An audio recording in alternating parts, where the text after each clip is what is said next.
PSL এর মাঝপথে এসেই দল পেয়েছেন সাকিব আল হাসান।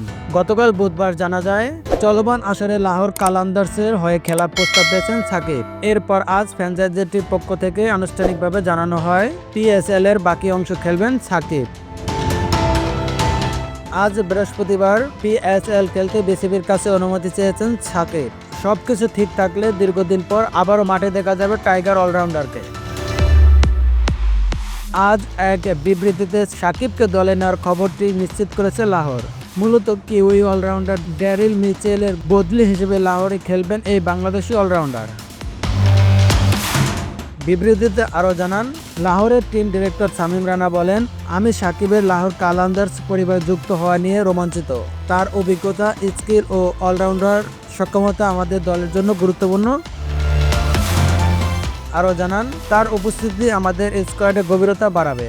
আমি আত্মবিশ্বাসী যে সাকিবের যোগদা মাঠের ভেতরে ও বাইরে শক্তিশালী প্রভাব ফেলবে।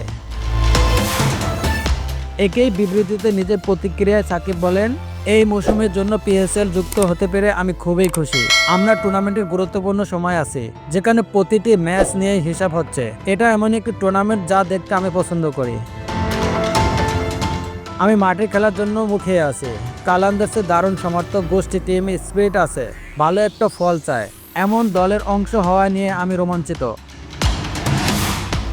লাহোর কালান্দার্সের এবারের আসরের শুরু থেকেই ছিলেন রিশাদ হোসেন। 17 তারিখ থেকে আরেক দফা শুরু হওয়া পিএসএলে তিনি খেলবেন কিনা তা এখন পর্যন্ত নিশ্চিত নয়। পিএসএলে এর আগেও খেলেছেন সাকিব। 2016 সালে করাচি কিংসের হয়ে অভিষেক হয় তার। এছাড়া পেশোয়ার, জালমি ও লাহোর কালান্দার্সের হয়েও খেলেছেন এই অলরাউন্ডার। আপন নিউজ ডেস্ক।